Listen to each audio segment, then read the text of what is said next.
twongeye kubasuhuza mwebwe mubasha kudukurikirana ku murongo wacu Upana Media TV nk'ibisanzwe kongeye kugaruka mu makuru yacu atandukanye. Amakuru tugiye kuva imuzi cyangwa se tugiye kubagezaho na makuru ari kuvugwa y'intambara yabyukiye mu Minembwe. Twihangana mu gitondo ntabwo twakoze amakuru kuko mu by'ukuri ntayo twari dufite menshi, kuko ari yavuze ko ari bitero bishobora kuba hajyagarwa mu Minembwe, kandi twari tutaramenya uko byo kubyifashe.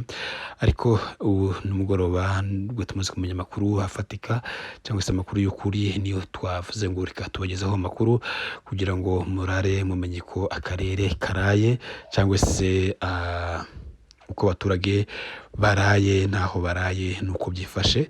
Gusa tukomeza guha abantu more, twaratewe ariko kandi uru rugamba tuzarunesha. Bimeze gute?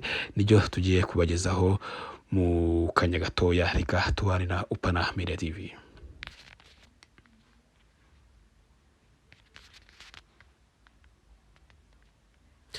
Yego, nkuko twatubibabwiye amakuru yacu reka tuyahere mu Minembwe. Mu Minembwe bimeze gute? Kuva masaha ya mu gitondo mu by'ukuri habyukiye imirwano ikomeye cyane mu bice bitandukanye, birimo Rugezi, birimo Gakenke, birimo Karongi, birimo Irundu, Karengi ndetse na Mikenke.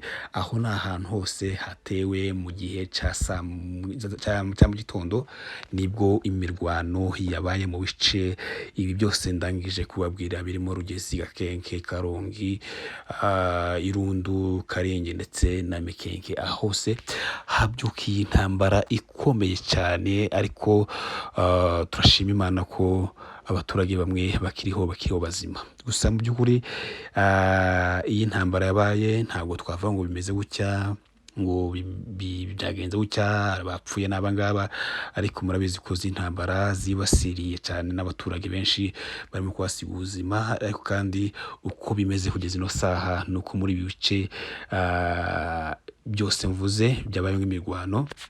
Ariko kandi amakuru dufite nuko aduyi wareza Rugezi yabashe kubitwa asubiza inyuma, Uwirundu nawe akaba yasubijwe inyuma. Amakuru dufite ubu nyine, ndetse ubu nyine aho imirwano bwije, imirwano iri kubera n'ahitwa za Karengi na Mikenke, niho hariho kubera imirwano.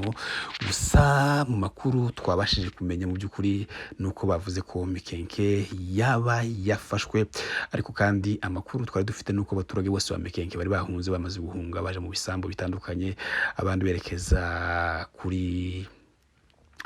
ku musozi wa Gitavi, ubwo niho berekeza Minembwe. Ariko kandi hagati ni muri Karingi, urumva naho hari hindi migwano.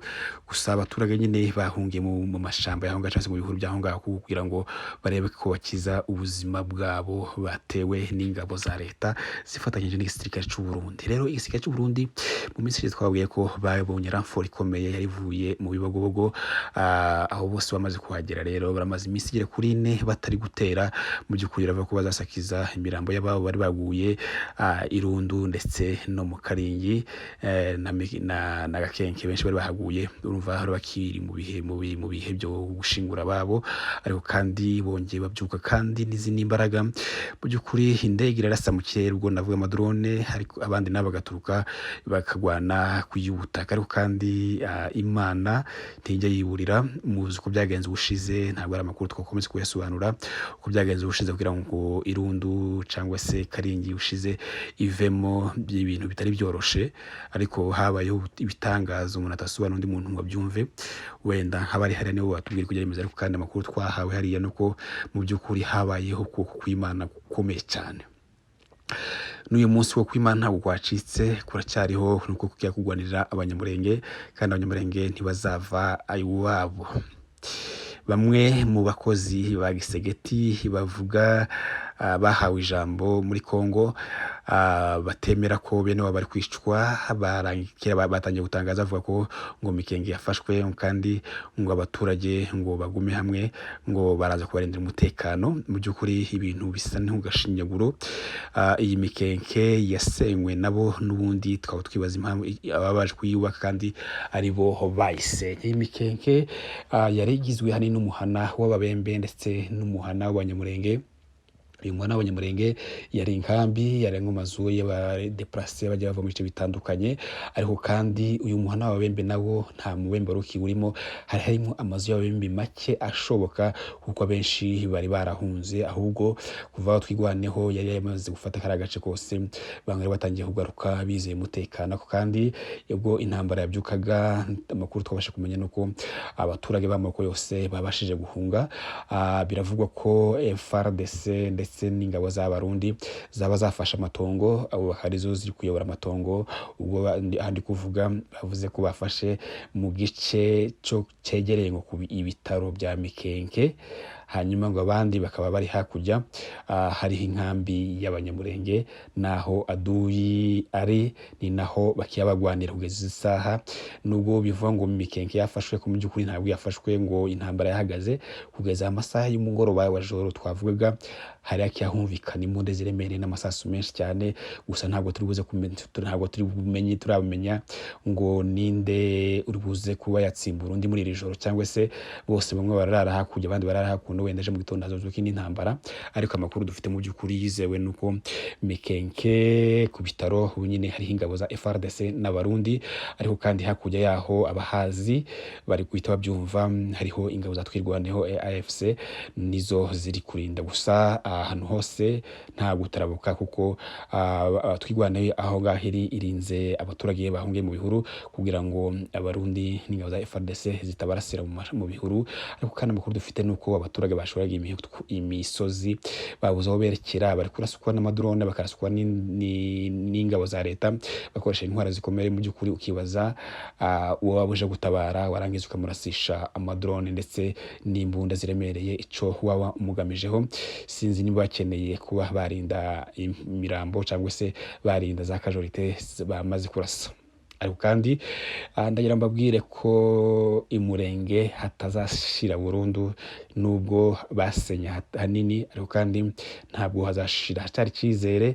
Yamana y'abanyamurenge yindi yabirukonyero ku Runundu, yindi yabirukonyeza Gakenke, yindi twagiye tubona mu bice bitandukanye, dufite amakuru yayo menshi. Iyo niyo ikihaye iri inyuma y'abanyamurenge. Hanyuma mu bice bya Gakenke haravugwa ko imirwano yahagaze. Ntabwo turi kumenya nimba yahagaze kubera umwijima cyangwa se ariko imirwano ya Gakenke yasa niyahagaze, ntabwo hakiri kumvikana amasasu menshi. Ariko muri za Karingi hashaka kumvikana amasasu gusa. Duyori irundi we bamukuyeyo na Rugezi bamukubise. Mikenke niho hakiri imirwano, nahitwa Karongi muri za Karingi, aho niho hakiri kuvugirwa imirwano, ndetse na za Bidegu hacavugirwa imirwano myinshi kubera ko aduyi yateye ince zose kugira ngo abashe kuba yakwinjira muri Minembwe, ko byakomeje kugorana. Gusa amakuru dufite nuko abagwanyi batwirwaneho AFC M23 bakomeje kwegera imbere bakubita aduyi, kuko nta yandi amahitamo ahari gusa nayo kwigwanaho kugira ngo aduyi atamara ubwoko bw'abanyamurenge. Gusa mu masaha y'umugoroba, mu by'ukuri iyi nkuru nayibwiwe n'umuntu mu masaha ya nimugoroba, umugoroba wa joro, mu by'ukuri mu irango ry'Irundu niho hari imirwano ikomeye. Ariko amakuru twafite nuko irango ry'Irundu tujuru kirimo Twirwaneho, ariko ngo habereye imirwano ikomeye mu irango ry'Irundu. So mukomeze musengera akarere, ntibyoroshe, ariko kandi intsinzi ni ndashidikanywaho. Abanyamurenge bazatsinda, kandi uru rugamba ntitwaruteguye, kandi tuzarutsinda, kuko umwanzi yaradutunguye, ntiyadutera twiteguye. Ariko kandi tumaze imyaka 8 turwana nawe, ndatekereza ko uyu munsi atariho twotsindwa. Kandi amakuru meza hari nuko hariho effective y'abasirikare baje gutabara abanyamurenge ba AFC, bamaze kuhagenda ku munsi w'ejo.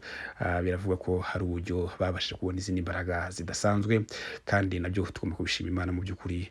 Ariko kandi intambara yo tuzayigwana paka tuyitsinze.